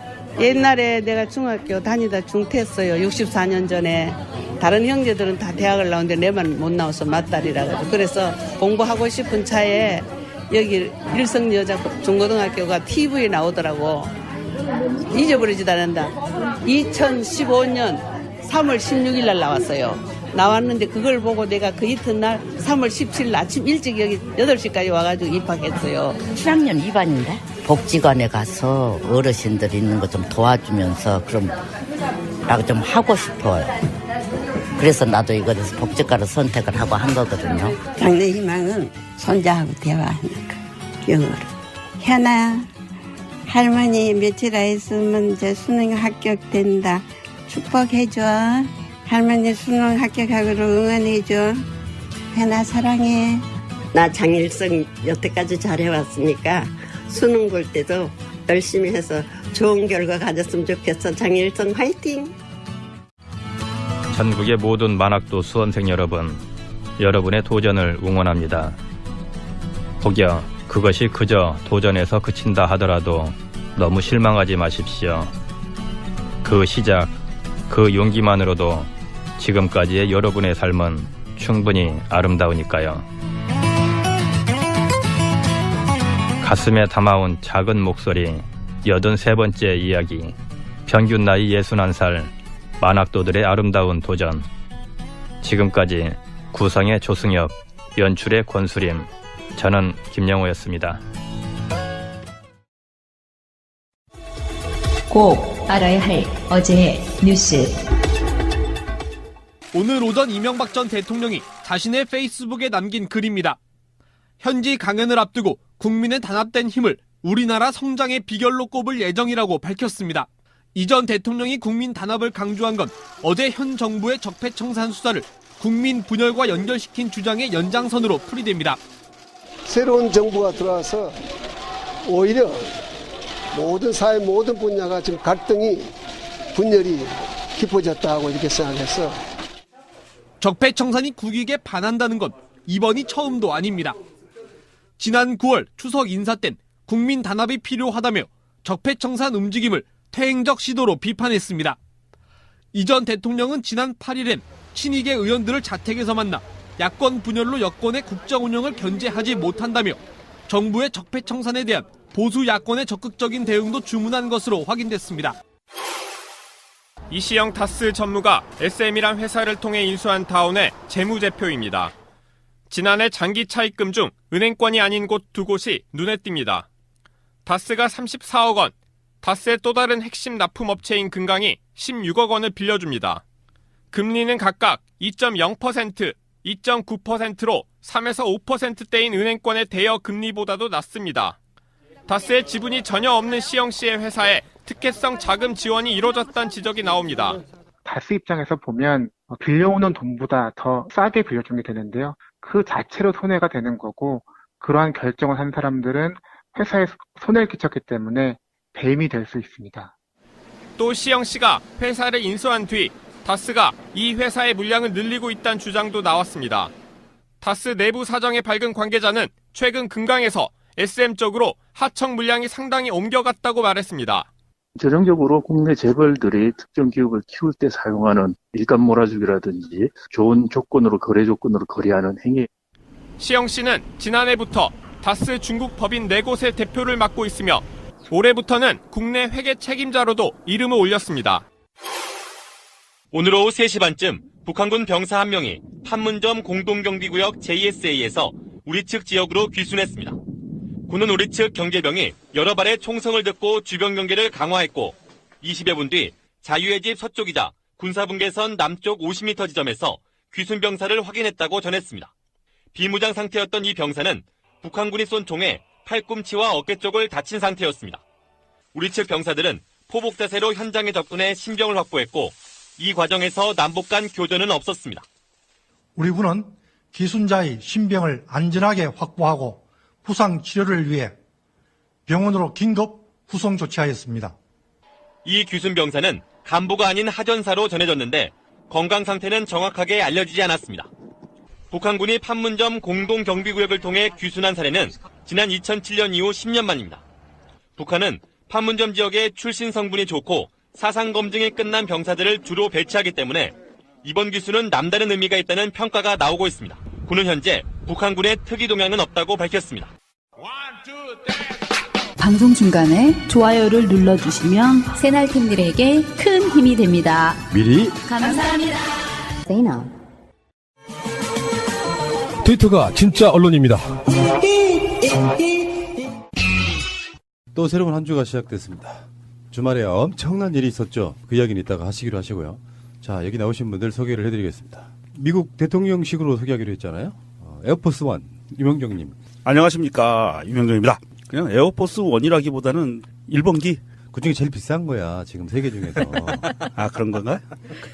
자, 캐딜락 원 우리 야수님. 안녕하세요, 야수입니다. 이거 진짜 기가 막혀. 형사를 들어가기 전에 뭔가 인천공항이라고 하는 곳에서 잠깐 순간이동을 해서 바레인을 갔다 온 뒤에 다시 들어가면 검찰 형사 이렇게 그런 느낌이었다고. 그러니까 기자회견의 형식을 빌면 좀 판이 좀 걸어집니다. 기자들이 막 질문할 거 아닌데 그 질문에 답을 다 하게 되면 자기가 답해야 되는 불편한 내용들이 너무 많이 나올 거라고. 네. 그러니까 이제 야외에서 나는 야외 결혼식 정말 해보고 싶었는데 살면서 꼭 한번 해보고 싶어요. 근데 후레쉬를 킬 수가 없잖아요. 본인이 눈부시니까 기자들한테 후레쉬 막 꺼달라고 했잖아요. 그게 난 더 웃기더라고. 아 잠깐만 이야기 나온 김에 이 기자님들 꼭 참고 좀 바랍니다. 이런 방송은 오디오 방송이잖아요. 네. 그렇다 보니까 음원만 집어넣어야 돼. 근데 그 셔터 소리가 너무 커가지고 보통 이만한 사안에서 소리가 안 들릴 정도야. 아니, 그 우리나라 기자들이 언론사 특히 이제 그 신문사들을 언론사들이 사진을 찍잖아요. 네. 아니 장비를 좀 좋은 거 사줘요. 아니 요즘 셔터 소리 안 나는 카메라 얼마나 좋은 게 많은데 특정 상표를 얘기하기는 힘든데 셔터 소리 안 나는 좋은 카메라들이 있어요. 나 편집하다 가끔씩 욕 나올 때 있어요.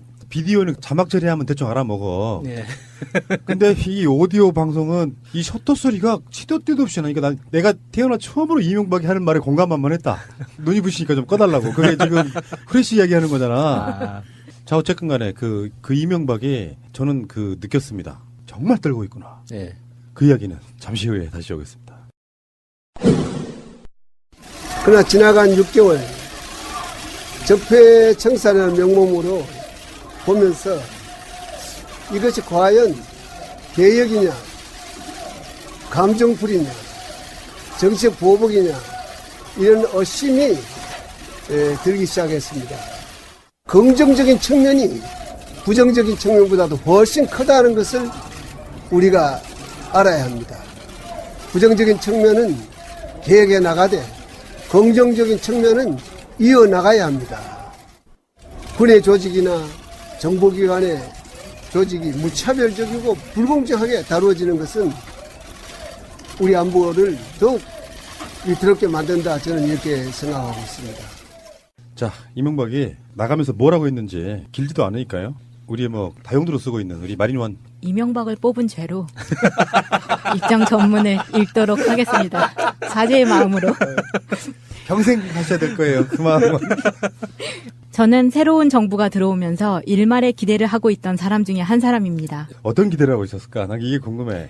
이 말 자체가 거짓말이죠. 일말의 기대가 아니라 그냥 예의상 좋은 사람 뽑혔다고 생각했습니다. 이 정도 말이겠죠. 이명박의 생각은 일말의 기대라고 하는 부분이 방점이 있는데, 난 안 건드릴 거야. 맞아, 그거는 그런 느낌이고, 여기서 일말의 기대라고 하는 거를 여집시 깨주는 게 박근혜 당선시키려고 문재인 후보 떨어뜨리려고 얼마나 많은 개지랄을 했습니까? 네. 무슨 기대를 내? 설마 난 안 건드리겠지? 이런 기대였겠지. 씨발놈아. 이 욕설 내가 삐처리 안 한다 내가. 그러나 지난 6개월간 적폐청산이란 명목으로 정부가 하는 것을 보면서 이것이 과연 개혁이냐, 감정풀이나 정치보복이 아닌가 하는 의심이 들기 시작했습니다. 여기 이 부분에서 좀 본인이 당황하는 게 있는데, 이게 감정풀이나 정치보복은 지들이 한 거고요. 문 대통령이 분명히 얘기했어요. 이거는 적폐라는 것은 개인에 대한 부분이 아니고 이것은 시스템에 관한 부분이다. 오랫동안 쌓여왔던 우리나라의 시스템에 관한 부분이기 때문에 적폐청산은 시대의 과제다라고 얘기를 했고요. 이 부분에 대해서 청와대에서도 그때 발언을 100일 취임 기념식인가에서 나온 발언이에요. 그 발언을 인용하고 청와대에서도 얘기를 했어요. 이건 누구를 겨냥해서 어떤 개인에 대한 보복 아니에요. 이거는 적폐청산이라는 거는 니들이 싸질러 놓은 쫑치는 거거든. 그러니까 지가 보기에 정치 보복이라고 강변을 한다고 해도 정치 보복이라고 자기가 받아들인다면 지가 한 것 같아. 그 비스트라고는 별명이 붙은 제일 저렴하잖아요, 세계 중에. 그런가? 차니까? 그렇죠. 아닐 수도 있어. 그래도 헬기가 더 비싸겠죠. 자, 마린원 마차님. 안녕하세요, 마차입니다. 마차님의 액면가가 더 비싸답니다. 딱 봐도 그렇죠. 근데 그 마린원은 너무 귀엽고 깜찍하게 생겨가지고 얼마 안 할 것 같아. 내가 할부로 살 수 있을 것 같아. 자, 새날 달력 잘 돼가고 있죠? 예.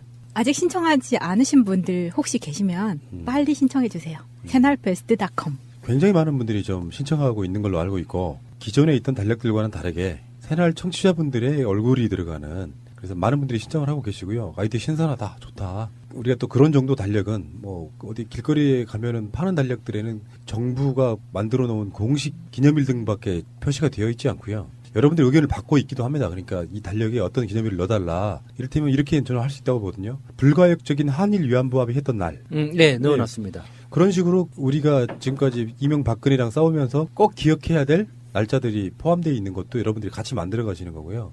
본인의 얼굴이 들어가는 거 말고 나는 그냥 만들면 사긴 할게 하시는 분들은 뭐 굳이 달력을 꼭 넣어야 되는 의무 사항도 없어요. 네, 그렇죠. 하려면 어떻게 해야 되죠? 새날베스트.com에 그 신청을 하시면 되시고요. 사진은 이메일로 보내주시면 되시고. 이런 분들의 어떤 여러 가지 의견이랄까 얼굴들이 모아지면서 제가 전에도 말씀드린 것처럼 아, 이런 분들이 우리 방송을 듣고 있었구나. 막연하게 막 수십만 명의 얼굴이 떠오르는 게 아니고 얼굴 한 분 한 분의 얼굴을 보면 아, 이런 분들이 듣고 있었구나라는 책임감이 훨씬 더 커지는 측면. 네, 제가 느끼는 재미를 이 방송 들으시는 분들도 좀 느꼈으면 좋겠어요. 맞아요. 그 사연은 아니지만 메시지 남겨주시는 것과 사진을 보내주시는데 그 사진을 볼 때마다 새로워요. 재밌거든요. 꼭 한번 느껴보시길 바랍니다. 알겠습니다. 많은 분들 참여 바라고요. 며칠 남지 않았습니다. 새날 SAENALBEST 새날베스트.com 뭐 그것도 귀찮다 하시면은 팟빵 세가나라 든다 공지사항에 보시면 새날 달력 신청하기 란이 있고요. 며칠 남지 않았습니다. 제도로서의 민주주의가 흔들리고 구타는 일은 이제 없습니다. 민주주의가 밥이고 밥이 민주주의가 되어야 합니다. 이명박 발해인 나갈 때 생중계 다 보셨죠? 네. 안 보신 분은 나쁜 사람들이에요. 생중계로는 못 봤는데 네. 나중에 이제 그 유튜브에서 찾아봤어요. 그 생중계 전 장면을 보고 싶었어요. 얼마나 변했는지. 그동안 이명박의 비주얼이 멀리서 포착된 것들밖에 없었잖아요. 가까이서 이렇게 찍힌 게 없어가지고 어떻게 변했는지 그 보고 싶었는데 너무 젊게 보여가지고 놀랐습니다. 머리 심었다는 얘기도 있고 네. 그런 사람들은 관리 무지하게 해요. 돈이 몇 조 단위가 아니라 그거보다 뭐 곱하기 100배, 1000배 정도 있을 텐데 뭔 못하겠어요. 제 생각에는 이명박이 대통령 하기 전과 그 후에 이명박 재산은 사실상 우리나라 가장 돈 많은 사람으로 저는 등극했을 거라고 봅니다. 그렇죠. 이건희보다 더 많이. 당연히. 이건희는 무슨 대통령도 안 해본 거예요. 이건희 그 양반은 자기 거 없어요. 뭐. 그러니까 2천만 원 그냥 현찰로 찾아가지고 뭐 여자분들한테나 드리는 정도의 그 정도 수준밖에 안 돼. 한 나라를 주무르시는 분인데 사자방. 근데 차에서 내리자마자 이렇게 코트를 자기 손으로 벗지도 않잖아요. 저는 그 장면에서부터 빈정이 확 상하더라고요. 근데 이제 그 이명박이 공항에 딱 내리니까 이제 이명박 구속을 외치시는 분들, 이분들이 이제 계셨고, 이명박이 여러 가지로 할 수 있었거든요. 할 수 있었는데, 사실은 인천공항에 가면은 기자회견 할 수 있는 공간이 있어요. 원래, 유명한 사람들, 들락날락 할 때. 근데 그 기자회견 형식을 빌지 않고, 차에서 내리자마자 이제 일종의 포토라인 같은 데 서서, 인천공항이 검찰 청사로 느껴지더라고요. 그러니까 이게 어떤 그 4차원의 세계를 역류하면서, 긍정적인 측면은 이어나가야 합니다. 그러니까 얘 논리는 우리가 민주주의와 경제 번영 이걸 두 가지를 이루었는데 민주주의에 역행하는 짓을 한 박근혜를 처단하는 것은 그거는 맞다. 부정적인 것을 고치는 거다. 근데 이 경제 번영을 이룬 내가 이룩한 사자방을 통한 경제 번영에 대해서는 건드리는 거는 긍정적인 거를 건드리는 거다. 건드리지 말라. 이거 박정희 시대 논리를 그대로 재탕하는 거거든요. 근데 우리가 나중에 봤잖아요. 노무현 정부, 이명박 정부 뭐 등등의 비교를 했을 때 경제 번영 이런 걸 한 적도 없어요. 맞아요. 망가뜨리기만 해왔지. 이번에 그 문재인 대통령이 이제 외교하면서 주로 하는 말들 중에 사람 중심 경제 이런 표현 쓰지 않습니까? 세계적 흐름이 재벌 이주가 아니고 일반 국민들이 더 잘 살게 돼서 이게 경제 자체를 떠받치는 그 시스템으로 가야 되는 게 세계적 흐름이고요. 이 흐름이 최근에 생긴 것도 아닙니다. 서구 유럽 같은 데는 수년 전부터 생긴 흐름이고 여기에서 이명박은 사실은 재벌을 위한 경제에도 저는 했다고 생각하지 않아요. 재벌들을 빙자해가지고 자기 이득을 챙겼던 바로 그런 인물이 뻔뻔스럽게 이런 이야기를 하고 있다는 거. 아 정말 내가 생중계를 보고 있는데요. 정말 입을 꼬매버리고 싶더라고.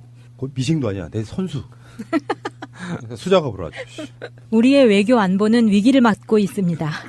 이런 가운데 군이나 정보기관의 조직이 무차별적이고 불공정하게 다뤄지는 것은 우리 안보를 더욱 위태롭게 만든다고 생각하고 있습니다. 이제 국민의 불안을 털어버리고 정부가 힘을 모아서 앞으로 전진해 튼튼한 외교 안보 속에서 경제가 발전해 나갈 수 있는 기회를 만들었으면 좋겠다 생각합니다. 아니 얘는 지체 현상이 벌어지고 있는데 외교 안보가 위기를 맞았다가 지금 벗어나고 있어요. 우리나라가.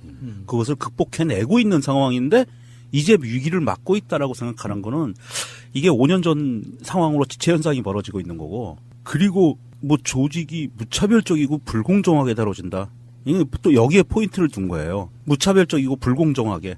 그러니까 정보 조직들을 건드리지 말아라라고 얘기를 하는 건데 정보 조직이 아니라 이거는 심부름 센터 역할을 할 애들이기 때문에 정보 조직에 자격이 없는 애들을 쳐내는 거예요. 그렇죠. 그 중에 일부의 잘못된 부분을 고쳐나가는 그렇죠. 고쳐나가는 부분이지. 거죠. 심부름 센터 일하는 애들 고쳐나가는 거겠지. 아니, 그러니까 군이나 정보기관의 조직이 무차별적이고 불공정하게 다뤄진다는 건 이것도 반사예요. 그렇게 쓰지 말아야 될 정부기관, 뭐 사이버사라든지 국정원을 그렇게 활용해 먹었으면서 그렇죠. 그거를 정상으로 돌려놓겠다고 하는데 지금 그런 표현이 있잖아요. 이명박을 지켜줄 세력이 없다. 세력이 없다 보니 그쪽에 있는 그 세력들이요. 나랑 한편 먹자 이거라고 저는 보는 거거든요. 그렇죠. 이 이명박이 입장을 밝힌 거에 전체적인 의미는 딱 하나예요. 나 죽으면 나한테 줄 섰던 니들도 다 죽으니까 대동단결하자 이거거든요. 이런 메시지를 던지는 거고요. 이 메시지를 던지자마자 몇 개 언론사가 이제 딱 줄을 서기 시작하죠. 네. 부안의 동에서. 그리고 제가 떠올렸던 거는 전두환의 골목 성명 기억나시죠? 아 연희동 골목 성명. 딱 그 느낌이었잖아. 네 맞아요. 예, 전두환 씨 성명 발표와 관련한 MBC 뉴스 속보를 시작하겠습니다. 전두환 씨는 오늘 오전 9시에 자택 앞에서 대국민 성명을 통한 자신의 입장을 발표할 예정입니다. 전 씨 측은 측근들과 밤새 대책회의를 가진 뒤에 오늘 새벽 6시쯤에 대국민 성명을 발표하겠다고 기자들에게 밝혀온 바 있습니다. 이러한 검찰의 태도는 더 이상의 진상규명을 위한 것이라기보다는 다분히 현 정국의 정치적 필요에 따른 것이라고 보아 저는 검찰의 소환 요구 및 여타의 어떠한 조치에도 협조하지 않을 생각입니다. 재미있는 그림 한번 그려보면 이명박이 지금 논현동에 살죠. 네. 네. 논현동에서 너무 가까워 검찰청이. 바로 옆구잖아요. 네. 강남구에서 네. 서쪽으로 넘어가는 거잖아. 네. 딱 이 바로 옆구잖아. 짓이 있다는 뜻이잖아요. 그러니까 지가 한 짓이 아무것도 없는데 나 억울해가 아니라 내가 한 짓이 이만큼 있으니까 지금 상황을 보복으로 받아들이는 거죠. 그래서 개혁이란 말 하잖아요. 과연 개혁이냐, 감정불이냐, 뭐 이런 거. 이 사람들이 생각하는 개혁은 무엇일까요? 난 그게 궁금하더라고. 어디까지 하면 개혁이고 어디까지 하면 정치보복일까? 박근혜까지만 하면 개혁이고 자기 건드리면 정치보복이고. 맞네. 아, 그렇구나. 제목 이명박 박근혜까지 건드리면 개혁이다. 자 다음. 이런 것은 국론을 분열시킬 뿐만 아니라 중차대한 시기에 우리 외교 안보에도 도움이 되지 않고 세계 경제 호황 속에서 한국 경제가 기회를 잡아야 할 시기에도 도움이 되지 않는다고 생각하고 있습니다. 정말 욕 튀어나오지 않습니까? 욕 튀어나옵니다. 지금 어제 오늘 나온 그 여론조사를 보면은요. 여론조사 기관마다 약간의 편차들은 있는데 문재인 대통령 국정수행 지지율이 70에서 80%예요. 이명박 수사라도 한 75%쯤 돼요. 네. 그 김정숙 여사 지지율이 문재인 대통령보다 더 높아요. 추월했어요. 이거 어떻게 해석해야 돼요? 이게 국론 분열이라는데. 그러니까 국론 분열은 얘네들이 얘기하는 국론 분열은 15%가 너무 억압받는다. 아니 그 중에 모르겠다가 있어서 10% 정도예요. 10% 정도고 중차대한 시기에 우리 외교 안보에 도움이 되지 않고 이렇게 표현했는데 아니 이번 외교 안보 행보에 전 세계가 극찬을 보내고 있거든요. 그러니까 뭐 아까 명준이 표현대로 똥 싸질러 놓은 거 지금 외교 부분에서도 열심히 치우고 있고요. 이명박을 잡아넣는 것이 국제 경쟁력 강화에 굉장히 도움이 돼요. 아니 이명박 구속하면 아마 김정은이가 바로 그 서울 방문한다고 얘기할 수도 있어요. 외교 안보라고 하면 또 우리가 좀 빡치는 게 뭐 천안함부터 시작해서 외교 안보의 무능을 제대로 보여준 사람들이고 한국 경제가 이명박 등의 적폐청산하면 기회를 잡아야 할 시기에 도움이 안 되겠습니까? 무슨 상관이 있다고 이게 지금? 이게 사람이 아프잖아요. 병이 걸려서 아프면 그 아픈 거를 치료하지 않으면 그 사람이 사회 경제 활동을 온전히 할 수가 없어요. 그러니까요. 그러니까 적폐청산은 우리가 아픈 거를 치료하는 거라고 봐야 되고요. 이 치료하고 건강한 몸과 건강한 정신이 있어야만 경제도 활성화될 수 있고 외교 안보도 제대로 돌아간다. 이게 정상 아니겠습니까? 다음에 한 국가를 건설하고 번영하는 것은 매우 어렵습니다. 쉽지 않습니다. 그러나 파괴하고 쇠퇴시키는 것은 쉽습니다. 시간이 오래 걸리지 않습니다. 맞네. 이명박 판사. 이명박이 딱 그렇게 했잖아요. 이거를 낙검수에서 유체 이탈이라고 했잖아요. 자기가 한 것을 막 욕을 하고 있어. 야, 네 일이야, 네 일. 딱 이거잖아요. 에휴, 씨. 다음. 우리 어느 누구도 대한민국을 발전시켜 나가고 번영시켜 나가야 하는데 힘을 모아야 한다고 생각합니다. 너부터 모아. 이거 뭔가 비문이에요, 이것도. 하지만 저는 새로운 정부가 들어서면서 오히려 사회의 모든 분야의 갈등과 분열이 깊어졌다고 생각해 많은 걱정을 하고 있습니다. 이걸 갈등과 분열이라고 표현을 하는데 그렇지. 걱정은 하고 있는데 걱정하는 이유는 갈등과 분열 때문에 걱정하는 게 아니죠. 쫄리니까 걱정하는 거죠. 내 한 목숨 어떻게 될까, 내 재산 어떻게 될까 싶어가지고 쫄아서 걱정하는 거죠. 자기를 따르던 사람들이 갈등과 분열로 인해서 그 그러네. 칼끝이 자기한테 올까 봐. 어제 김현, 김민석 두 분 방송에 이명박 출국하는 거랑 시간텀이 거의 없어가지고 자세히 분석을 좀 못 해드렸는데 그때 제가 그 방송에서 했던 얘기가 그겁니다. 국민 75%에서 80% 정도가 이명박 조사 및 수사를 해라 하고 있잖아요. 그러면 그게 국민 총화 단결이 되는 거예요. 하면 여기서 무슨 뭐 갈등과 분열이 깊어졌다고 생각합니까? 이게. 다음이요. 여러분들도 아시다시피 우리나라는 온 세계가 칭송하듯이 짧은 시간 내에 발전한 나라입니다. 민주주의도 이루었고 경제 번영도 이루었습니다. 그러나 짧은 시간 발전하는 동안에 부정적인 측면도 있다는 것은 모두 다 아는 사실입니다. 계속 읽어봐요. 그러나 긍정적인 측면이 부정적 측면보다도 훨씬 크다는 점을 우리가 알아야 합니다. 이 부정적인 것을 고치기 위해서 긍정적인 측면을 파괴해서는 안 됩니다. 부정적인 측면은 개혁해 나가되